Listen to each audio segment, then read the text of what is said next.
Bonjour à tous, ici Pauline Roche. Bienvenue sur ma chaîne dédiée à la santé et aux avancées fascinantes en biotechnologie. Si vous êtes curieux de découvrir comment ces innovations transforment notre bien-être et notre avenir, n'hésitez pas à vous abonner pour ne rien manquer. Prêt à en savoir plus? Bonjour Allons-y! à tous, aujourd'hui, je vais aborder un sujet crucial qui touche à la qualité des soins de santé à l'échelle mondiale.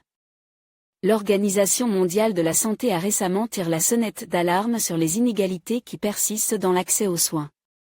Dans cette vidéo, je vais vous présenter les principales conclusions de leur rapport, explorer les disparités qui existent entre les pays et même au sein des pays, et discuter des conséquences de ces inégalités sur la santé des populations.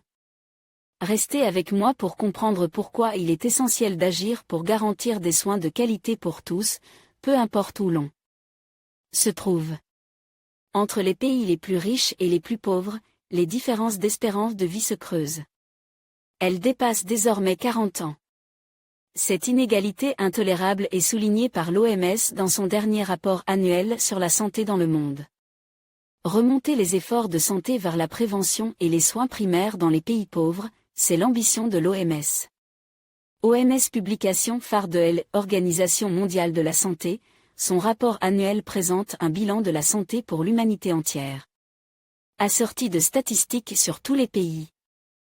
Un monde fortement déséquilibré en matière de santé n'est ni stable ni sûr, prévient le directeur général de l'OMS, Margaret Chan, dans ce document intitulé Les soins de santé primaire, maintenant plus que jamais. La solution selon l'organisation ? Encourager les soins de santé primaire, autrement dit donner autant d'importance à la prévention qu'à la guérison. Ce n'est, ni plus ni moins, que le concept lancé il y a 30 ans lors de la conférence internationale d'Alma-Ata, actuelle Almaty, la capitale de la République du Kazakhstan. Des dépenses publiques variables dans un rapport 1:300. Margaret Chan affirme en effet que le projet ambitieux de soins de santé primaire rassemble des valeurs et des principes destinés à guider le développement des systèmes de santé. Cela passe d'abord par la mise en place d'une couverture santé universelle et par l'ouverture de centres de soins accessibles aux populations les plus démunies, à l'instar des 17 000 maisons de santé iraniennes qui quadrillent le territoire de la République islamique. Le résultat est encourageant, ces 20 dernières années, l'espérance de vie y est passée de 63 ans à 71 ans. Mais à l'échelle mondiale le défi paraît presque insurmontable.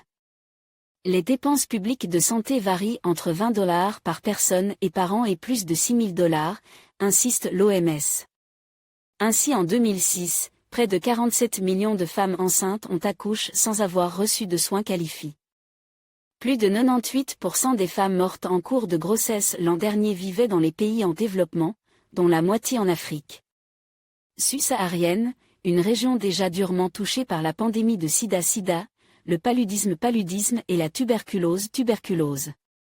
En conclusion, la qualité des soins de santé est un enjeu crucial qui ne doit pas être négligé. L'Organisation mondiale de la santé souligne que les inégalités persistent à l'échelle mondiale, affectant des millions de personnes. Il est impératif que les gouvernements, les organisations et les citoyens unissent leurs efforts pour garantir un accès équitable à des soins de qualité pour tous. Ensemble, nous pouvons œuvrer pour un avenir où chaque individu, peu importe son origine, bénéficie des soins nécessaires pour vivre en bonne santé. Merci de votre attention et n'oubliez pas de partager cette vidéo pour sensibiliser davantage sur ce sujet vital.